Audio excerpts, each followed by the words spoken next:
السلام عليكم ورحمة الله وبركاته. معاكم محمد مصطفى من سبيد تك اللابتوب. الناس اللي بتدور على وزن خفيف وإمكانيات عالية، جايب لكم النهاردة جهاز اتش بي فئة إيديت بوك. جهاز ممتاز جدا بمواصفات عالية، اي 5 جيل عاشر، بروسيسور اي 5 جيل عاشر، هارد اس اس دي ورامات دي دي ار 4 قابل للزيادة لحد 32 جيجا. جهاز ممتاز جدا، عليه البروسيسور بتاعه اي 5 جيل عاشر بتردد 1.7 جيجا هرتز، بيعلى لحد 2.2 جيجا هرتز.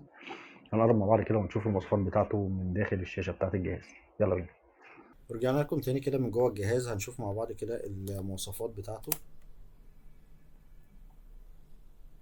معانا هنا الشركة المصنعة اتش بي، الموديل بتاعه اتش بي إليت بوك 850 جي 7 نوت بوك بي سي. النوت بوك ديت فئة ممتازة جدا كوزن وكفاءة وكل حاجة، يعني جهاز ممتاز بصراحة.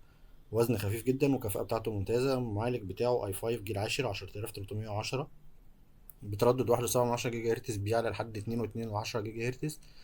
وعليه رامات 8 جيجا طبعا قبل الزيادة لحد 64 جيجا، وبيدعم دايركت اكس 12.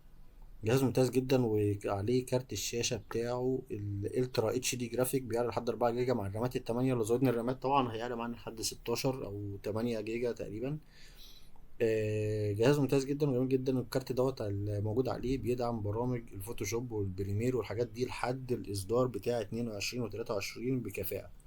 يعني جهاز ممتاز بصراحة، والأداء بتاعه فوق الروعة. معانا هنا اهوت الريزولوشن بتاع الشاشة من نوع الفول اتش دي اي بي اس 1920 في 1080. دي برضه ريزولوشن كويس جدا للناس اللي شغالة في الجرافيك والتصميمات وكده اهوت، وعايزين جهاز وزنه خفيف. والصوت بتاع الجهاز حاجة برضه ممتازة. نرجع مع بعض كده نشوف التصميم بتاع الجهاز بينا. ورجعنا لكم تاني كده بعد ما شفنا المواصفات بتاعته من داخل الجهاز. هنشوف كده اهوت مع بعض ايه التصميم بتاع الجهاز. الجهاز متصمم بتصميم مميز جدا، موجود فوق هنا فوق الكيبورد. السماعات بتاعته متوزعه بتوزيع جميل جدا من نظام بنك. الكيبورد بتاعته كيبورد مضيئه، وفي تحتها هنا اهوت البصمه بتاعه الامان. والماوس بتاعه نازل قطعه واحده، مفيش كليكتين تحت هنا اهوت، نزل قطعه واحده. الكيبورد مضيئه. الشاشه بتاعته من نوع فول اتش دي اي بي اس، وفي فوق هنا اهوت سنسور في لوك هنا اهوت للكاميرا، ان انت تقفل الكاميرا او تفتحها عشان الخصوصيه. في معانا الظهر بتاعنا اللوجو الجميل بتاع الاتش بي الجديد.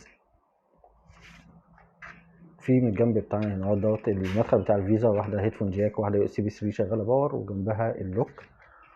وفي الظهر هنا اهوت اللوجو بتاع الاليت بوك. والجنب التاني هنا اهوت معانا المدخل بتاع الشاحن، واحده يو اس بي 3 والاتش دي ام اي و2 تايب سي.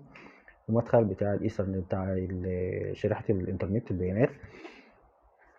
والقعدة هنا اهوت نازلة بكاوتشات عالية علشان التبريد بتاع الجهاز يكون ممتاز، واللي ما يسخنش مننا لو احنا بنعمل عليه ضغط شغل كبير ولا حاجة. جهاز ممتاز جدا وجميل جدا وحاجة فوق الروعة. اتمنى الجهاز يكون عجبكم، ونشوفكم في فيديو تاني ان شاء الله. والسلام عليكم ورحمة الله وبركاته.